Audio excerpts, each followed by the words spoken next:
Hello മക്കളെ, അക്ഷയ് സാറാണ്. ഒട്ടനവധി റിസൾട്ടുകൾ സൃഷ്ടിച്ച സൈലം സ്കൂളുകളിലേക്ക് 100% സ്കോളർഷിപ്പോട് കൂടി പഠിക്കാൻ നിങ്ങൾക്കും അവസരമുണ്ട് മക്കളെ. ഈ വരുന്ന സെപ്റ്റംബർ 13 സ്കോളർഷിപ്പ് എക്സാമായ നെസ്റ്റ് സംഘടിപ്പിക്കുകയാണ് മക്കളെ. ഈ ഒരു എക്സാമിനേഷൻ നിങ്ങൾ ക്ലിയർ ചെയ്യുകയാണെങ്കിൽ തീർച്ചയായിട്ടും 100%ഓളം സ്കോളർഷിപ്പോട് കൂടി തന്നെ നിങ്ങൾക്ക് സൈലം സ്കൂളുകളിൽ പഠിച്ച് നിങ്ങളുടെ ഡ്രീം അംബീഷനിലേക്ക് എത്താൻ സാധിക്കും. നിങ്ങളുടെ ആഗ്രഹം ഒരുപക്ഷെ ഡോക്ടർ ആവണം, എഞ്ചിനീയർ ആവണം എന്ന് ആഗ്രഹിക്കുന്ന മക്കൾക്ക് തീർച്ചയായിട്ടും ഒരു സുവർണ്ണ അവസരം തന്നെയാണ്.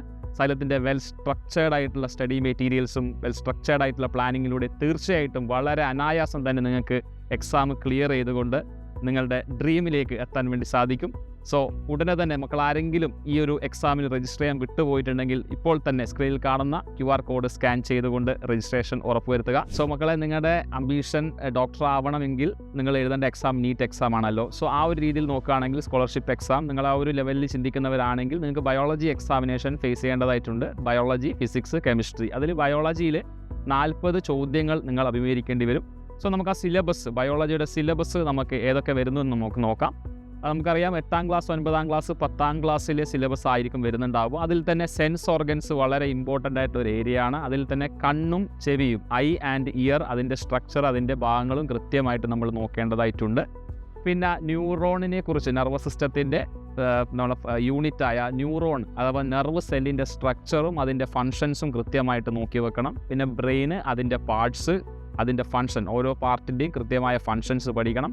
പിന്നെ ഫോട്ടോസിന്തസിസ് എന്ന് പറയുന്ന പ്ലാന്റ് ഫിസിയോളജിയിലേക്ക് വരുമ്പോൾ അവിടെ ഡാർക്ക് റിയാക്ഷൻ, ലൈറ്റ് റിയാക്ഷൻ, അവിടെ നടക്കുന്ന കാര്യങ്ങൾ വളരെ കൃത്യമായി തന്നെ പഠിച്ചു വെക്കണം. പിന്നെ മനുഷ്യൻ്റെ ലൈഫ് പ്രോസസ്സായ റെസ്പിറേഷൻ, എക്സ്ക്രീഷൻ, ഈ കാര്യങ്ങളൊക്കെ വിശദമായി തന്നെ നിങ്ങൾ പഠിക്കേണ്ടതായിട്ടുണ്ട്. പിന്നെ നമ്മുടെ കൺട്രോൾ ആൻഡ് കോർഡിനേഷനിൽ നമ്മൾ നെർവസ് സിസ്റ്റം ഓൾറെഡി നമ്മൾ സിലബസിലുണ്ടെന്ന് പറഞ്ഞു. അതുപോലെ തന്നെ നമ്മൾ പ്രാധാന്യം അർഹിക്കുന്ന ഒരു ഏരിയയാണ് എൻഡോക്രൈൻ സിസ്റ്റം. അവിടെ ഹോർമോണുകളുടെ റോള് കൂടി നിങ്ങൾ ഓർത്തു വെക്കണം. അതുപോലെ തന്നെ പ്ലാന്റ് ഹോർമോൺ കൃത്യമായ രീതിയിൽ പഠിച്ചു വെക്കണം. എൻഡോക്രൈൻ സിസ്റ്റത്തിലേക്ക് വരുമ്പോൾ ഞാൻ നേരത്തെ പറഞ്ഞതുപോലെ adrenal gland, thyroid gland, pancreas, parathyroid gland, ഈ ഗ്ലാൻഡുകളെക്കുറിച്ചും ഇവർ ഉൽപ്പാദിപ്പിക്കുന്ന ഹോർമോണുകളെക്കുറിച്ചും അതിൻ്റെ കൃത്യമായ ഫങ്ഷൻസും കൃത്യമായി പഠിക്കേണ്ട സാഹചര്യമുണ്ട് ബയോളജിയെ സംബന്ധിച്ചിടത്തോളം. അപ്പോൾ ഈ ഒരു മികച്ച അവസരം തീർച്ചയായിട്ടും എല്ലാവരും ഉപയോഗപ്പെടുത്തണമെന്ന് തന്നെയാണ് സാറിന് പറയാനുള്ളത്.